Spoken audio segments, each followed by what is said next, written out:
হ্যাঁ, আমি রঞ্জন বলছি, ফরিদপুর থেকে পেঁয়াজ নিয়ে আইছি শ্যামবাজার নিউ জেলায় শহীদুল ভাইয়ের আড়তে। কিন্তু পেঁয়াজের যে বাজার এই বছরে ভাই আমাদের কৃষকের যে খরচ, আমাদের কৃষি পণ্যের যে মোটামুটি কথা কৃষি চাষবাসে সার কীটনাশক যে খরচ সেই হিসাব অনুযায়ী বা যে ফলন সেই হিসাব অনুযায়ী আমাদের ছেলে মেয়ে নিয়ে মা বাপ নিয়ে খেয়ে বেঁচে থাকা খুব কষ্টকর। এরকম দামে 25, 26, 27 উপরে 28 টাকা কেজি দরে বিক্রি হচ্ছে পেঁয়াজ। এটা তো আমাদের খুব কষ্টকর।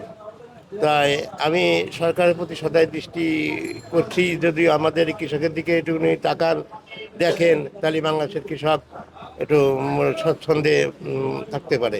আচ্ছা, আপনি কোন ঘরে পেঁয়াজ নিয়ে আসছেন? আমি নিউ জেলায় নিউ বাণিজ্যতে নিয়ে আসছেন।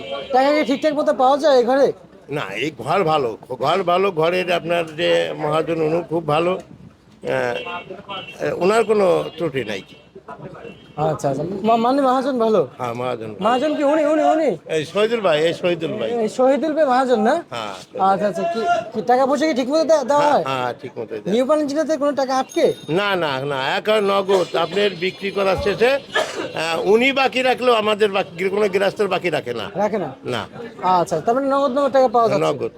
বুঝতে পারছি। আর কত করে বিক্রি করছিলেন আজকে পেঁয়াজ? আজকে আপনার 25 শুরু করে 28, 29, 30 30। বিক্রি হয়েছে, হ্যাঁ। আচ্ছা আচ্ছা আচ্ছা, আর মুড়ি কাটা কি শেষ পর্যায়ে?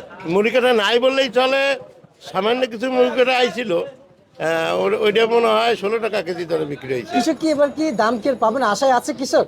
কৃষক এখন যদি আমার মনে হয় এই মৌসুমে যদি এলসি পেঁয়াজ সরকার আমদানি করা বন্ধ দিত বাইরে থেকে, তাহলে হয়তো কৃষকের আমার মনে হয় কিছুটা বাজার উঠলে উঠতো। কৃষক মোটামুটি কথা একটু বাজারটা একটু ভালো হতো। ভালো হইতো। ভালো হতো, হ্যাঁ। আচ্ছা, কৃষকের পেঁয়াজের পার মন কত করে যাচ্ছে? পার মন আপনার 1000, 1100 এভাবে কি চলছে? এইভাবে। আচ্ছা আচ্ছা আচ্ছা, বুঝতে পারছি বুঝতে পারছি। ঠিক আছে, আপনাকে অসংখ্য অসংখ্য ধন্যবাদ।